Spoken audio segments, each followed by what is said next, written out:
പല ആളുകളും നിങ്ങളുടെ മൊബൈൽ ഫോൺ പുതിയത് വാങ്ങിക്കുന്ന സമയത്ത് അധിക പേരും നോക്കുന്നത് 8 GB റാം, അതുപോലെ തന്നെ ഇൻ്റർണൽ സ്റ്റോറേജും റാമും മാത്രം നോക്കിയിട്ട് എടുക്കുന്നവരുണ്ട്.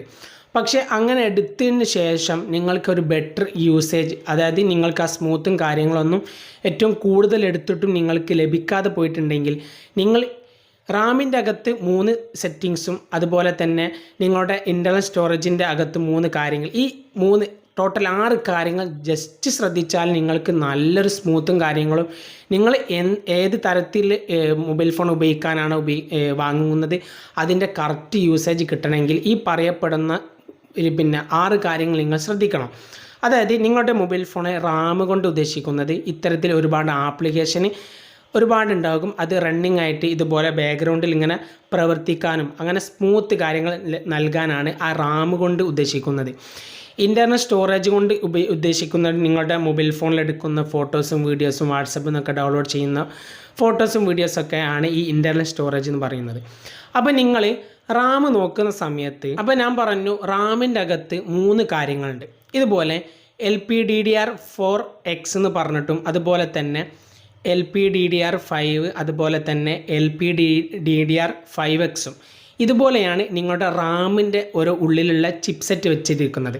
അതായത് നിങ്ങൾ ഏറ്റവും റേറ്റ് കുറഞ്ഞ മൊബൈൽ ഫോണിലെ റാം നിങ്ങളിപ്പോൾ ഒരു 6 GB ഒക്കെ എടുക്കുകയാണെങ്കിൽ നിങ്ങൾക്ക് അതിൻ്റെ സ്പീഡ് എന്നുള്ളത് ആവറേജ് ആയിരിക്കും. നിങ്ങൾക്ക് ഗെയിമിംഗ് കളിക്കാനും അതുപോലെ തന്നെ നിങ്ങളുടെ മൊബൈൽ ഫോണിലെ ബാറ്ററി ഒക്കെ പെട്ടെന്ന് തീരാനൊക്കെ അതൊരു കാരണക്കാരാണ്. അതായത് നിങ്ങൾ LPDDR4X എന്ന് പറഞ്ഞത് ഒഴിവാക്കി നിങ്ങൾ റാം എടുക്കുന്ന സമയത്ത് ആ റാമിൽ ഒളിച്ചിരിക്കുന്ന ചിപ്സെറ്റ് ഏതാണെന്ന് നോക്കണം. അതായത് LPDDR4Xന് പകരം നിങ്ങൾ ഏറ്റവും ചുരുങ്ങിയത് LPDDR5 എടുക്കണം.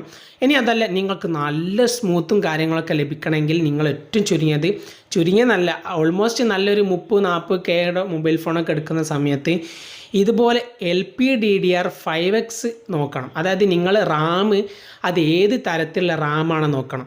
ഏറ്റവും ചുരുങ്ങിയ നിങ്ങൾ ഈ 2 റാമുകളാണെങ്കിൽ നിങ്ങൾ ഓക്കെ റാം കൺഫേം ആക്കാം. അതായത് LPDDR5 അതുപോലെ തന്നെ LPDDR5X ഈ LPDDR5X ഒക്കെ എടുത്താൽ നിങ്ങളുടെ മൊബൈൽ ഫോൺ കറക്റ്റ് സ്മൂത്തിങ്ങും കാര്യങ്ങളൊക്കെ നിങ്ങൾക്ക് ആയിരിക്കും.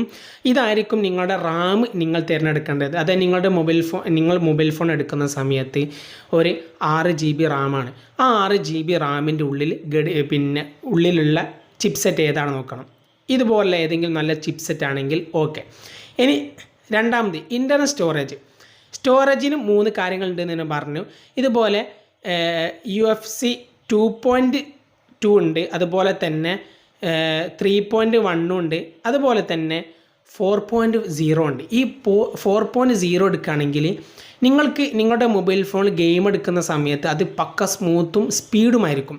അതുപോലെ തന്നെ നിങ്ങൾ ഓരോ കൈമാസ്റ്ററും VNനും ക്യാപ് കട്ടുന്നൊക്കെ നിങ്ങൾ എക്സ്പോർട്ട് ആക്കുന്ന സമയത്ത് അത് പക്ക സ്പീഡായിരിക്കും.